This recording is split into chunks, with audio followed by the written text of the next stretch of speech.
ठाणे शहराच्या माध्यमातून आयोजित छत्रपती शिवाजी महाराज आणि माता रमाई यांच्या संयुक्त जयंतीनिमित्त आज जो अभिवादनाचा कार्यक्रम आयोजित करण्यात आलेला आहे, या कार्यक्रमाचे मुख्य मार्गदर्शक वंचित बहुजन आघाडीचे महाराष्ट्र राज्य उपाध्यक्ष आपले नेते अनिल अण्णा जाधव,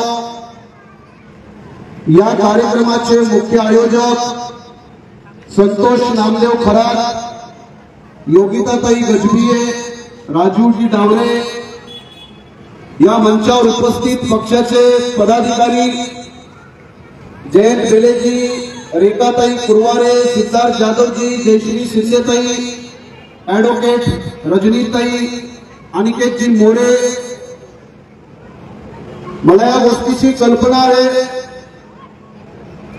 की आपण आत्ताच भीमगीतांच्या माध्यमातून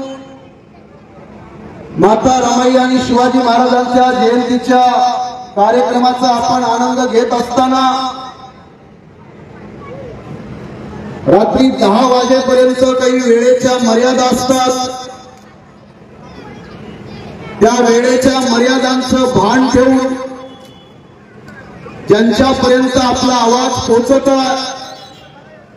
त्या सर्व लोकांना वंचित बहुजन आघाडीचे नेते बाळासाहेब आंबेडकर, महाराष्ट्राच्या अध्यक्ष रेखाताई ठाकूर आणि सर्व पक्षाच्या वतीनं मी या दोन्ही महापुरुषांच्या जयंतीच्या हार्दिक आपल्या सर्वांना शुभेच्छा देतो. मनोरंजन हे आपलं 24 तास आपल्या घरामध्ये सुरू आहे. महिला मंडळ मोठ्या संख्येने उपस्थित आहे. चित्रपट, मालिका, मोबाईल आपल्या सगळ्यांच्या मेंदूला फक्त एंटरटेनमेंट आवश्यक झालेला आहे. पण आपला जो गायक या ठिकाणी गाणं म्हणत होता, आपल्या गायकाला फक्त मनोरंजन करायचं नाहीये. आपला गायक सुद्धा तुम्हाला काहीतरी सांगण्याचा आणि समजवण्याचा प्रयत्न करत आहे. बांधवांनो, या स्थानिक भागामध्ये इथले आमदार प्रताप सरनाईक असतील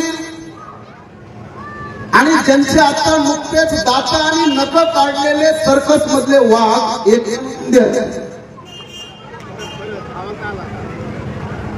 सर्कस मधला वाघ, ज्यांचे देवेंद्र फडणवीस आणि भाजपानं दातही काढलेत, नखही काढलेत, असा सर्कस मधला ठाण्यातला वाघ एकनाथराव शिंदे. या वर्तक नगर मधल्या गल्ली बोळामध्ये अनेक छपरी लोक आहेत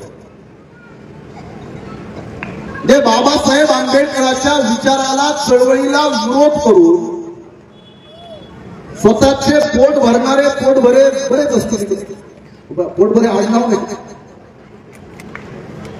या गल्ली बोळातल्या त्या तमाम नेत्यांना मला एवढंच सांगायचंय की तुम्ही ज्यांना नेता मानता त्या ठाण्यातल्या सगळ्या लोकांना मी ठणकावून सांगतोय की तुमचा नेता एकनाथराव शिंदे सुद्धा राजगृहाच्या बाहेर हात जोडून उभा असतो. ती ताकद आहे प्रकाश आंबेडकर. प्रकाश आंबेडकरांच्या दरवाजात एकनाथराव शिंदे उभे असतात. प्रकाश आंबेडकर एकनाथराव शिंदेच्या दरवाजात असतात का? कळतो का स्वाभिमान? त्यामुळे इथल्या ज्यांना ज्यांना वाटतं की हा फलाना आमचा आमदार, मंत्री, मुख्यमंत्री, आपल्या सगळ्यांकडे यांच्यापेक्षा हजारो पट प्रचंड मोठी ताकद आहे. प्रकाश आंबेडकर या महाराष्ट्रातले सगळे मंत्री संत्री बाळासाहेब आंबेडकरांच्या घरापुढे हात जोडून उभे असतात. आपला आमदार नाही, खासदार नाही, मंत्री नाही, तरी आमच्या अनेक लोकांना हे आमदार, खासदार, मंत्री मोठे वाटतात. मी तुम्हाला प्रश्न विचारतोय, आज भले प्रकाश आंबेडकरांचा एक आमदार नसेल, खासदार नसेल, मंत्री नसेल, पण मी मी एक तुम्हाला ठणकावून सांगतो, या सगळ्या मंत्रिमंडळाला गुडघ्यावर आणायची ताकद आहे बाळासाहेब आंबेडकर. एकनाथराव शिंदेचा ऐकून त्या कल्याणमध्ये अक्षय शिंदेचा एन्काउंटर केला, बलात्कार प्रकरण. पोलिसांना वाटलं आपलं चला, मंत्र्यांना आदेश दिला. त्यामुळे पोलिसांना माझी विनंती आहे, 2 वर्षापूर्वी आपल्या लोकांनी चंद्रकांत पाटील या कॅबिनेट मंत्र्याच्या तोंडावर काळी शाई फेकली होती. कॅबिनेट मंत्री भारतीय जनता पार्टीचा, आणि या कॅबिनेट मंत्र्यांना आपल्या पोरांवर 307 सारखे गुन्हे दाखल केले. त्या कॅबिनेट मंत्र्याला सुद्धा 2 दिवसात गुडघ्यावर आणून मुलांना जेलमधून बाहेर काढणारा एक एन्काउंटर. मुंबई उच्च न्यायालयामध्ये आपलाच एक सहकारी मुंबई उच्च न्यायालयात केस लढतोय त्या पोराची. मुंबई उच्च न्यायालयानं आदेश काढलेला त्या 5च्या 5 पोलिसांवर खुनाचे गुन्हे दाखल करून साल्यांना जेलमध्ये टांबा. ही ताकद आहे भारताच्या संविधानामध्ये. त्यामुळे इथेही काही लोकांना असं वाटू शकतं हे वंचित बहुजन आघाडी म्हणजे काय, आमचे नगरसेवक नाही, आमदार नाही, खासदार नाही म्हणून काही लोक वंचित बहुजन आघाडीचं काम करणाऱ्या पदाधिकाऱ्यांना डोळे दाखवतात. या शहरामध्ये काम करताना आम्हाला अडचणी निर्माण करतात. मी आज सुरुवातीलाच आपल्याला विनंती करतोय, मी हे जे भाकीत करतोय ते कदाचित आपल्याला लक्षात येईल नाही, मला माहित नाही. 2 वर्षापूर्वी चित्रपट निघाला धर्मवीर. कारण हे सगळ्या भाजपच्या RSSच्या ब्राह्मणवाद्यांना माहिती आहे आमचं डोकं पुस्तकात जात नाही, पुस्तक आमची माणसं वाचत नाही. कारण पुस्तक वाचणं आम्हाला कंटाळवाणी वाटतं, कारण त्याच्यात मजा येते. मग काय बघायचं, टीव्ही, चित्रपट, हिरो हिरोईन, कोणतं साबण लावते कोणतं शॅम्पू वापरतो. आणि इकडे भाषण करताना म्हणायचं बाबासाहेब बुद्धी सम्राट, विद्वत्तेचे महामेरू. एका बाजूला बाबासाहेब आंबेडकरांना विद्वत्तेचा किताब द्यायचा, आणि दुसऱ्या बाजूला त्या बाबासाहेब आंबेडकरांना मानणाऱ्या लोकांना माझा साधा प्रश्न आहे, इथली भाजप, इथली शिवसेना, इथले काँग्रेस, राष्ट्रवादी आणि ब्राह्मणवादी लोक हे बाबासाहेबांच्या पुतळ्यांना घाबरत नाहीत, ते घाबरतात बाबासाहेबांच्या पुस्तकांना. कशाला घाबरतात? पुतळ्याला घाबरतात. आमचे लोक म्हणते पुतळा झालाच पाहिजे, आम्ही सगळे पुतळा प्रेमी. फार नाही तर काय, 14 एप्रिलला बाबासाहेबांच्या नावावर डीजे लावायचा. या डीजेला पैसा कुणाचा? पैसा प्रताप सरनाईकाचा, पैसा एकनाथ शिंदेचा, जितेंद्र आव्हाडचा, आणखी कोण कोण आहे माहिती आहे? आमची माणसं पैसा राष्ट्रवादीचा, पैसा शिवसेनेचा, पैसा भाजपाचा, यांचा पैसा आणायचा, डीजे लावायचा, वर्षात एकदा नाचायचे. मी तुम्हा सगळ्यांना विनंती करतो की नाचा, पण एकदा ब्राह्मणवाद्यांच्या छाताळावर नाचा रे, एकदा तरी आयुष्यामध्ये. तुमच्या पिढ्या गेल्या मेले सगळे, तुमच्या वस्त्या काय, तुमची घरं काय, कुठून कुठून तुम्ही इथं ठाण्यामध्ये राहायला आले. महाराष्ट्रभरच्या भारतीय जनता पार्टी आणि एकनाथ शिंदेच्या शिवसेनेची चर्चा होती, पण या ठाण्यातल्या झोपड्यांमध्ये गुदमरून मरणाऱ्या लोकांना, आणि तुमचा हा रोड सुद्धा म्हाडाचे लोक बंद करताय म्हणून मला माहिती भेटली. हा रोड एकदा बंद झाला म्हणजे तुम्ही झाले मग कैदी. म्हाडा कुणाची संस्था? महाराष्ट्र शासनाची. मी आपल्या सर्वांना विनंती करतोय, वंचित बहुजन आघाडीच्या वतीनं ज्या लोकांनी परभणीमध्ये सोमनाथ सूर्यवंशी नावाच्या मुलाला पोलिसांनी मारलं, कोणी मारलं? माणसानं नाही, पोलिसांनी पोलीस स्टेशन मध्ये त्या मुलाला बेदम मारून त्याचा खून केला आणि तो नालायक अधिकारी अशोक घोरबांड त्याला फासावर लटकवा म्हणून महाराष्ट्रातले लाखो लोक मोर्चे करतात. त्या अशोक घोरबांडला हसत भेटणारा उपमुख्यमंत्री एकनाथ शिंदे साहेब आगे बोलू असतो इकडे गल्ली बोळामध्ये आमच्याकडे बरेच लोक आहेत.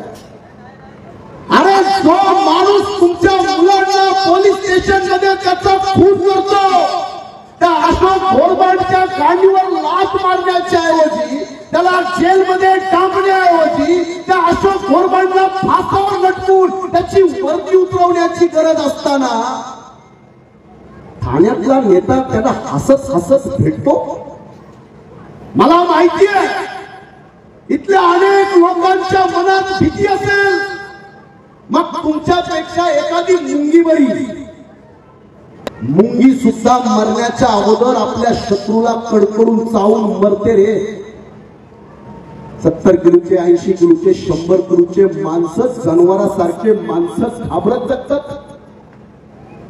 जी लोक सोशल मीडियाच्या माध्यमातून बाळासाहेब आंबेडकरांना पाहतात, वंचित बहुजन आघाडीला पाहतात, त्या सगळ्या लोकांच्या वतीनं मी तुम्हाला एवढंच सांगतोय की कदाचित वेळेवर मी असेल किंवा नसेल, माझ्यासारखे हजारो वकील या वंचित समाजासाठी मैदानात आहेत. ही बाळासाहेब आंबेडकरांची ताकद आहे. होऊ द्या ना. कायदा हातात घेऊन अन्याय करून गुंडे मवाली पकडून कदाचित आपल्या अनेक लोकांना मारहाण होऊ शकते. पण मी तुम्हाला एवढीच खात्री देतो की सलमान खाननं सुद्धा हरणाला मारलं होतं, माणसाला नाही. सलमान खानच्या अंगात किती नखरा आहे. सलमान खान सारखा अरबोपती एक चित्रपटातला नट, त्या सलमान खानला सुद्धा 3 वर्ष जेलमध्ये डांबलं होतं की नाही कायद्याने? होतं की नाही? हात वर करून सांगा. कोणी पाहिले? नुसत्या माना हलू नका. जर या देशातला कायदा हरणाची शिकार करणाऱ्या सलमान खानला जेलमध्ये डांबतो तर इथं उपस्थित माणसांना माझं एवढंच सांगणं आहे, थोडा उशीर लागेल पण जो माणूस कायदा हातात घेईल साल्याला फासावर लटकवण्याची ताकद वंचित बहुजन आघाडीची आहे. म्हणून पहिले डोक्यातली भीती बाहेर काढा. जो डरा हुआ है हमारी नजरों में मरा हुआ है. मेलेलं बरं कुणाची भीती आहे? आणि तुमच्या सगळ्या लाखो करोडो लोकांची घरं, तुमच्या कुटुंबाचा संसार आणि तुमचं राशन पाणी कुठला नेता नाही चालवत. बसल्या आमच्या लाडक्या बहिणी 1,500 गायब. अरे लाडकी बहीण आणि तो भाऊ कसं काय त्याच्या माईनं आणि बापानं खुरपायला निंदायला गेले होते एकनाथरावचे मायबाप, आणि त्यांनी पैसे समोर आणले आणि ते पैसे तुम्हाला वाटले. इतक्या लोकांमध्ये चर्चा. 1,500 रुपये दिले तर एवढं लोकांना उपकार वाटायला लागले. इथं जमलेल्या लोकांना माझी विनंती आहे, तुमच्या केसापासून तुमच्या नकापर्यंत तुमच्यावर उपकार बाबासाहेब आंबेडकरांचे आहेत, एकनाथ शिंदेचे नाही. हे नंतर द्या त्याच्या 1,500चा हिशोब.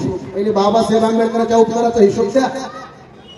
गुलाम मानसिकता असणाऱ्या लोकांना मला या सभेच्या माध्यमातून तुम्हाला काहीतरी संदेश द्यायचा आहे. घाबरण्याचं कुठलंही कारण नाही आहे.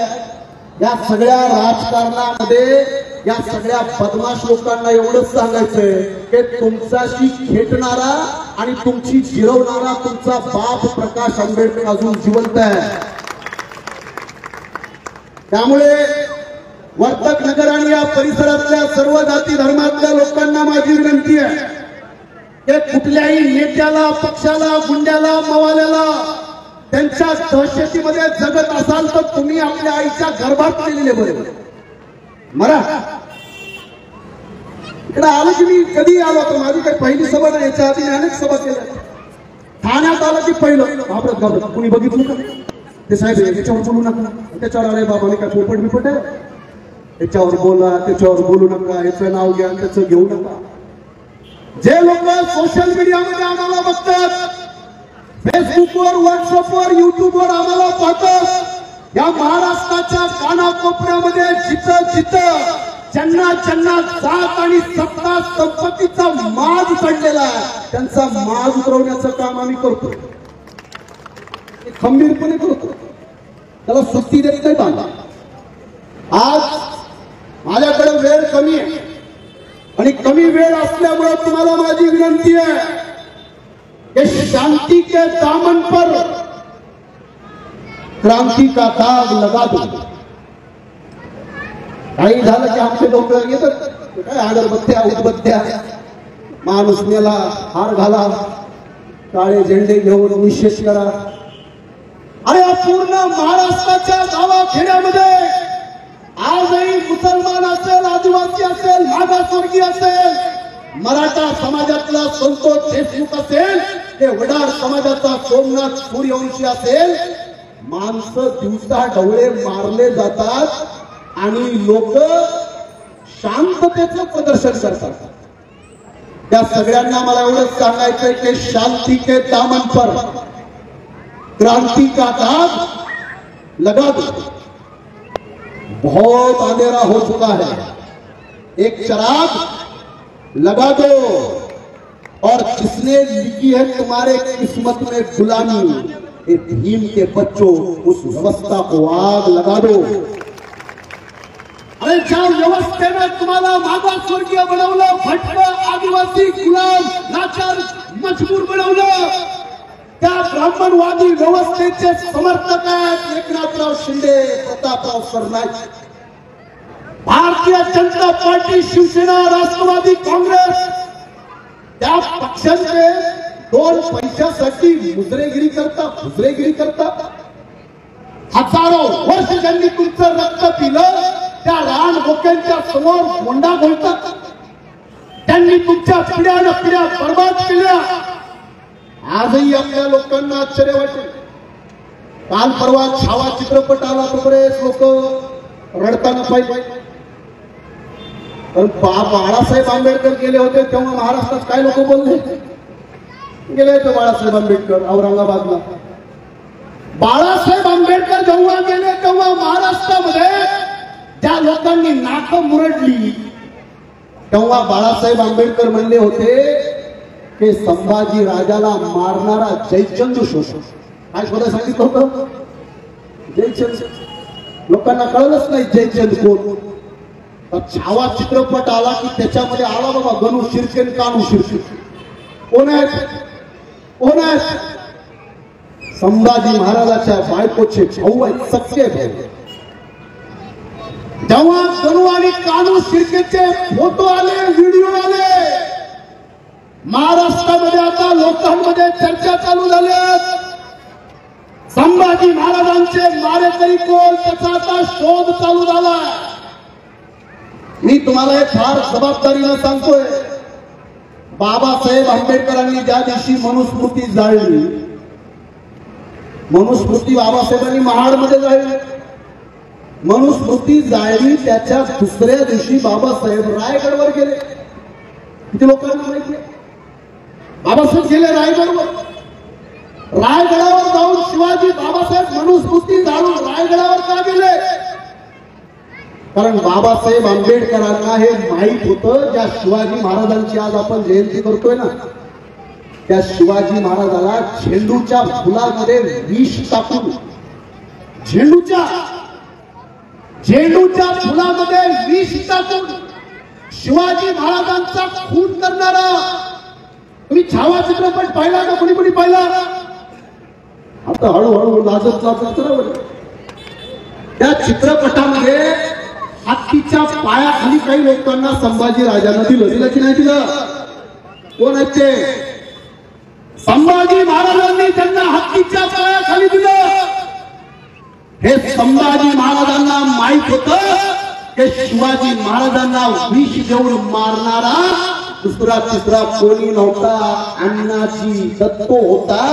शिवाजी महाराजांच्या अष्टमंडळातला माणूस मारला.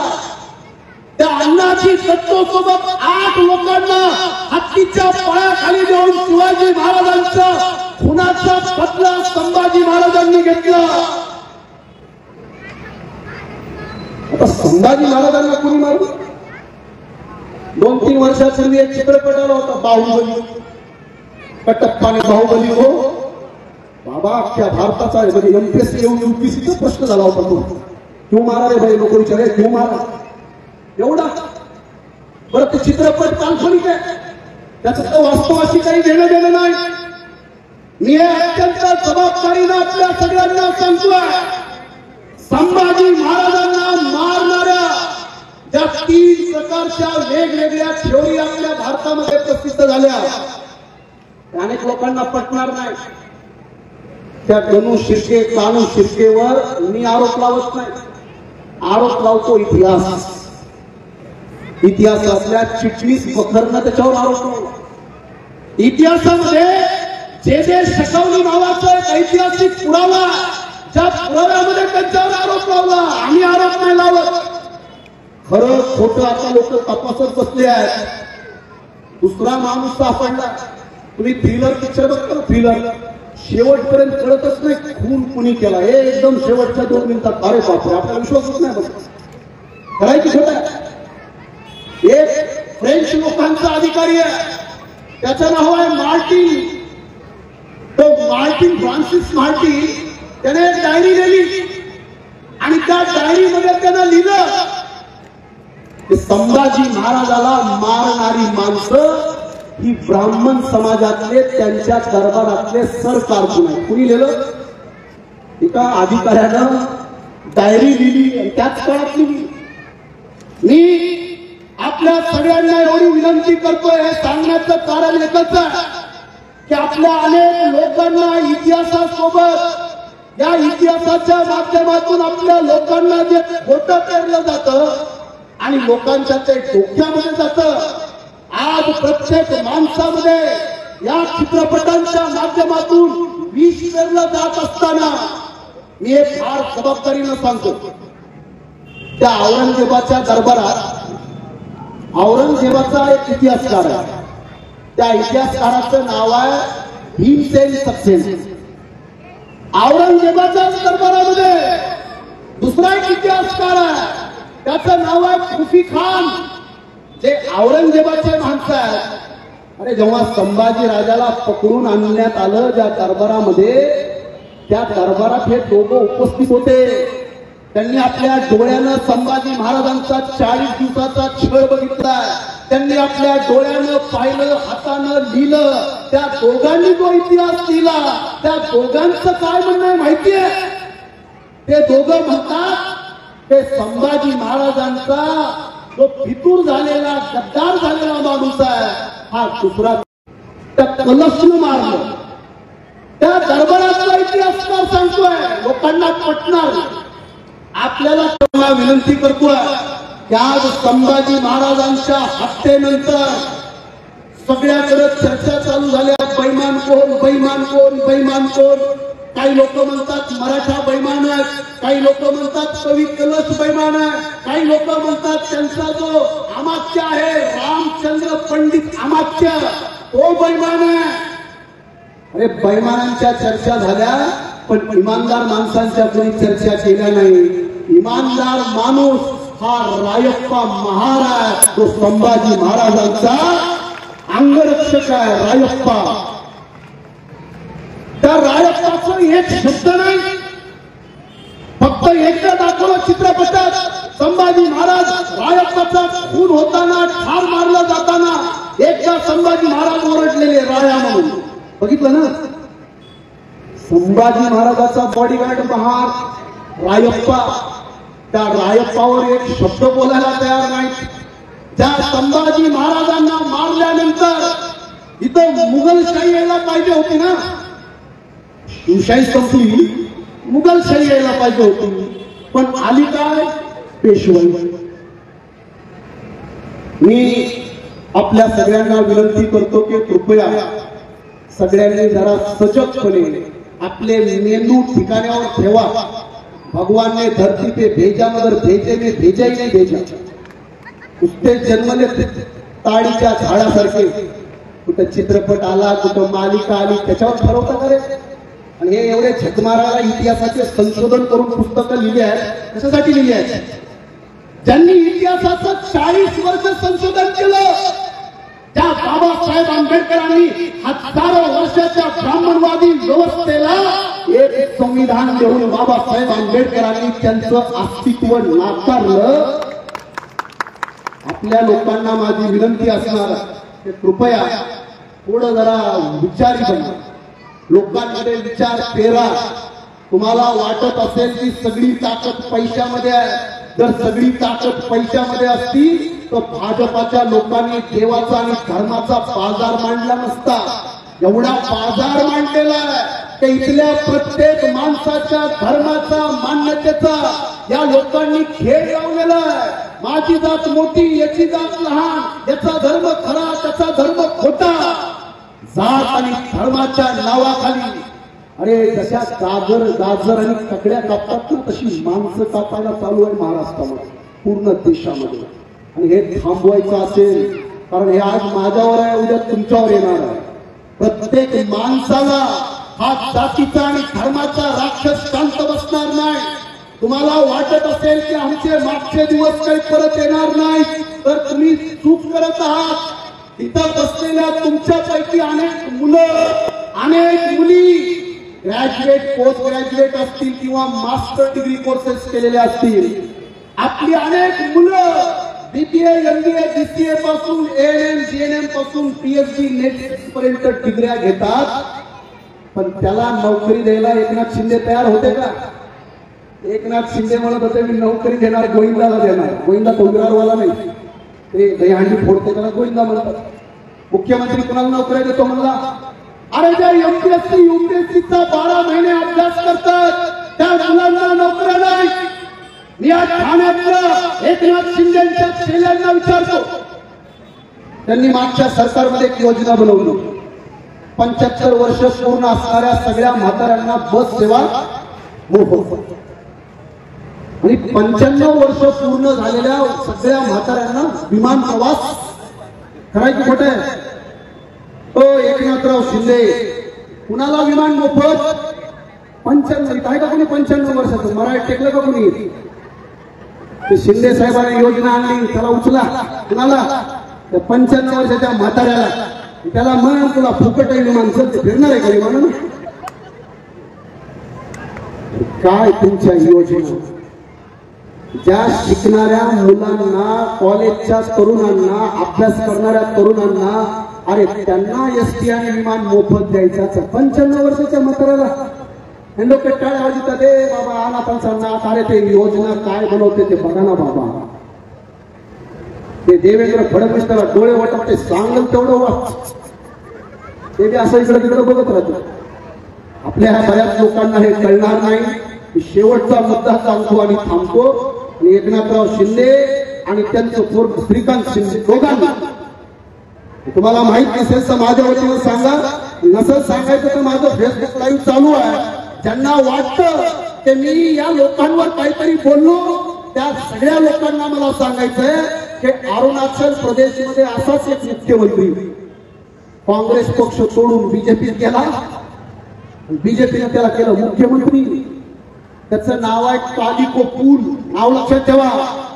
तुम्हाला सगळ्या साबणांचे आणि सगळ्या सणावारांचे वार बरोबर लक्षात राहतात. अमावस्या कधी, पौर्णिमा कधी, मंगळागौर कधी, कोणत्या यात्रा, कोणत्या जत्रा, कुठं दगड आहे, कुठं धोंडा, सगळं माहिती आहे. मी हे फार जबाबदारीनं सांगतोय. ठाणेकरांना माहित नसेल, कदाचित असं होईल अशी मी खूप विचारपूर्वक भीती व्यक्त करतोय. असाच एकनाथराव शिंदेसारखा काँग्रेस पक्षातून 15-20 आमदार घेऊन कालिको पूल नावाचा नेता बाहेर पडला. भाजपने त्याला दिलं सोडून दिल्यानंतर काय केलं त्याला? त्या माणसानं मुख्यमंत्र्याच्या राहत्या घरात मुख्यमंत्री पदावर असताना कालिको पूलनं आत्महत्या केली, फाशी घेऊन. 60 पानाचं आत्महत्येचं गोपीनाथ मुंडे साधा इंडिकाने धक्का केला की गेले. आमचे विनायकराव मेटे गेले, आमचे आनंदिके साहेब गेले, हे 4दा पडले हेलिकॉप्टर मधून, तरी टरबूज फुटतं का? तुम्हाला नाही कळणार। राजनीति जो कभी किसी के समझ में नहीं आती उस नीति को बोलते हैं राजनीति। तुम्ही लावा डीजे नाचा, दुसरं काय धंदा आपल्याला वर्षाची एकदा जमायचं, पैसे कुणाचे डीजे कुणाचं नाचते, ही असली बदमाश लोकांच्या टोळ्या। या सगळ्या टोळ्यांना मला शेवटी एकच विनंती करायची आहे की आता तुम्हाला तलवार चालवायची गरज नाही, आता तुम्हाला बंदूक चालवायची गरज नाही। बाबासाहेब आंबेडकरांनी तुमच्या हातात एक ताकद दिलेली आहे, बटन वर्तक नगर मध्ये दाबलं, दुश्मन दिल्लीमध्ये मरतो, मरतो की नाही मरतो? ए बाबा नरेंद्र मस्केचा, नरेश मस्के कोण आहे खासदार? त्याला काही जाऊन भांडण करायची गरज नाही, इकडे दाबायचं, बटन दाबणं म्हणजे गळा दाबणं। काय दाबणं? ज्यांनी ज्यांनी फुले शाहू आंबेडकरांच्या चळवळीसोबत बैमानी केलेली आहे, ज्यांनी ज्यांनी इथल्या करोडो लोकांना गरीब गुलाम आणि लाचार बनवलेला, त्या सगळ्यांचा गळा दाबायचा की नाही?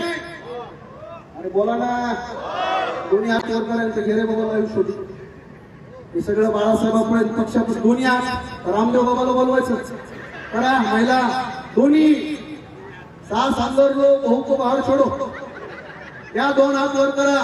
बाळासाहेबांना वचन द्या, वर्तक नगर मधून वंचित बहुजन आघाडीचा बाळासाहेब आंबेडकर संघर्ष करो, दोन्ही हात वर करा। येणाऱ्या निवडणुकीमध्ये कुणाला शिव्या द्यायची गरज, फक्त चुपचाप जायचं, बटन 1 सेकंदात दुश्मन कोणी मध्ये बघायला येत नाही, बाजूला पोलीस लावलेले असतात माहितीये ना मतदान केंद्राच्या बाहेर। तुमचं काय परळी सारखं नाही ना बाबा, नाही तर ते धनंजय मुंडे परळी तिथं तर मतदानच नाही कुणाला।